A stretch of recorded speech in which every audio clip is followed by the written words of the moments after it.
Yesaya pasal 32. Sesungguhnya, seorang raja akan memerintah menurut kebenaran, dan pemimpin-pemimpin akan memimpin menurut keadilan. Dan mereka masing-masing akan seperti tempat perteduhan terhadap angin, dan tempat perlindungan terhadap angin ribut. Seperti aliran-aliran air di tempat kering. Seperti naungan batu yang besar di tanah yang tandus. Mata orang-orang yang melihat tidak lagi akan tertutup, dan telinga orang-orang yang mendengar akan memperhatikan. Hati orang-orang yang terburu nafsu akan tahu menimbang-nimbang, dan lidah orang-orang yang gagap akan dapat berbicara jelas. Orang bebal tidak akan disebutkan lagi orang yang berbudi luhur, dan orang penipu tidak akan dikatakan terhormat. Sebab orang bebal mengatakan kebebalan, dan hatinya merencanakan yang jahat, yaitu bermaksud murtad, dan mengatakan yang menyesatkan tentang Tuhan. Membiarkan kosong perut orang lapar, dan orang haus kekurangan minuman. Kalau penipu, akal-akalnya adalah jahat. Ia merancang perbuatan-perbuatan keji, untuk mencelakakan orang sengsara dengan perkataan dusta. Sekalipun orang miskin itu membela haknya, tetapi orang yang berbudi luhur merancang hal-hal yang luhur, dan ia selalu bertindak demikian. Hai perempuan-perempuan yang hidup aman, bangunlah, dengarkanlah suaraku. Hai anak-anak perempuan yang hidup tenteram, perhatikanlah perkataanku. Dalam waktu setahun lebih kamu akan gemetar. Hai orang-orang yang hidup tenteram, sebab panen buah anggur sudah habis binasa, dan panen buah-buah lain juga tidak ada.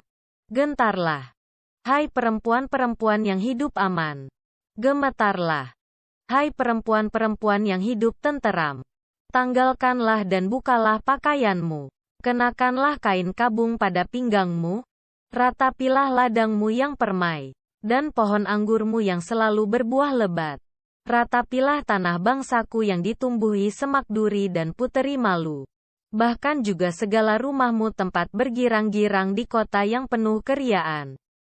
Sebab purimu sudah ditinggalkan, dan keramaian kotamu sudah berubah menjadi kesepian. Bukit dan menara sudah menjadi tanah rata untuk selama-lamanya. Menjadi tempat kegirangan bagi keledai hutan, dan tempat makan rumput bagi kawanan binatang. Sampai dicurahkan kepada kita roh dari atas, maka padang gurun akan menjadi kebun buah-buahan, dan kebun buah-buahan itu akan dianggap hutan. Di padang gurun selalu akan berlaku keadilan, dan di kebun buah-buahan akan tetap ada kebenaran.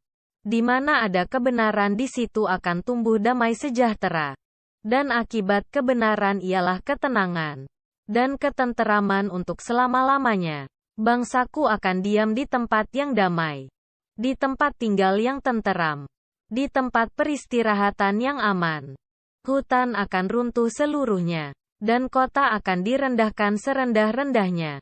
Berbahagialah kamu yang boleh menabur di segala tempat di mana terdapat air, yang dapat membiarkan sapi dan keledainya pergi kemana-mana.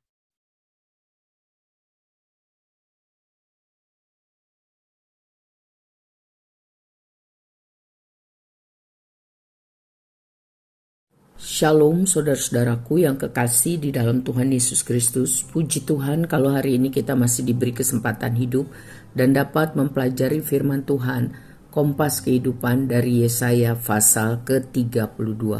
Tuhan Yesus memberkati. Saudara, di dalam Yesaya pasal 1 ayat 1 dijelaskan bahwa Nabi Yesaya menyaksikan pemerintahan 4 raja Yehuda, yaitu zaman Uzia, zaman Yotam, zaman Ahaz, dan zaman Hizkia. Semuanya tidak ada yang sempurna dalam keadilan dan kebenaran. Lalu roh Tuhan memenuhi Yesaya.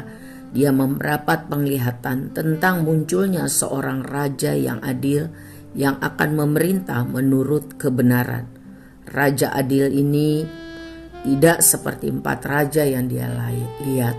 Raja adil ini membawa pengaruh yang baik kepada para pemimpin di bawahnya, Kebenaran, keadilan digambarkan sebagai tempat perlindungan dari angin ribut dan aliran-aliran air di tempat yang kering, serta naungan batu besar di tanah yang tandus. Maksudnya bahwa rakyat akan memperoleh perlindungan dan rasa aman. Hati yang merancangkan kejahatan, akal yang merencanakan perbuatan keji terhadap orang lemah akan terbongkar dan tidak dapat ditutup-tutupi, karena Raja yang adil, Raja yang bijaksana itu memerintah. Siapa Raja adil itu? Bukan dari 4 raja Israel atau Raja Yehuda yang tercatat dalam Yesaya 1 ayat 1 itu. Di dalam perjanjian baru jelas dikatakan bahwa Yesus Kristuslah sang Raja adil itu. Di dalam Yesus Kristus Roh Kudus tercurah penuh. Lihat ayat 15a. Roh dari atas akan mengubah keadaan seperti padang gurun yang gersang menjadi kebun anggur, dari tempat kering yang gersang menjadi subur. Ini bicara mengenai keadilan, kesejahteraan berlaku di semua tempat, menimbulkan damai sejahtera, ketenangan dan ketentraman. Bangsa-bangsa yang dipimpin oleh Raja yang adil ini akan tinggal di tempat damai, tentram dan aman, dan membuat setiap penduduknya dapat bekerja dengan aman tanpa takut untuk berkarya. Saudara-saudaraku, sungguh-sungguh ini akan terjadi pada masa Yesus Kristus kelak menjadi Raja dan Hakim yang adil. Sebab itu kita harus siap siaga menanti-nantikan saatnya, supaya tidak seorang pun menjadi lemah dan putus asa sehingga tertinggal. Dan kita juga perlu berdoa untuk bangsa kita agar pemimpin-pemimpin yang akan terpilih adalah orang-orang yang takut akan Tuhan, sehingga mereka dapat memimpin secara benar dan adil. Walaupun kita tahu manusia tidak ada yang sempurna, hanya Tuhan yang sempurna. Amin. Selanjutnya mengenai ungkapan perempuan-perempuan. Ini menggambarkan kota Yerusalem, karena kota Yerusalem sering disebut sebagai Putri Sion. Ya. Bangsa Yehuda dengan ibu kotanya Yerusalem saat itu disebut dengan perempuan-perempuan yang merasa aman, tentram, karena dilindungi oleh Mesir di bawah ancaman Asyur. Namun keamanan itu hanya sementara, semu. Mereka akan hancur jika tidak bertobat dan memohon perlindungan dari Tuhan saja. Perlindungan Mesir hanya sementara, kurang lebih 10 tahun. Sesudah itu Mesir juga akan dihancurkan oleh Asyur. Tetapi Tuhan berkata bahwa Tuhan akan membela umatnya dan mencurahkan keadilan di bumi Yehuda. Lihat ayat 15-20. Ternyata masih ada pengharapan bahwa Tuhan akan menegakkan keadilan bagi umatnya. Pengharapan bagi umat di tengah keadaan sulit.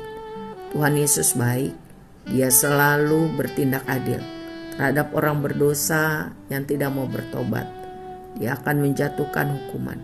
Namun selama masih hidup, berarti masih ada kesempatan untuk bertobat dan berbalik kepada Tuhan.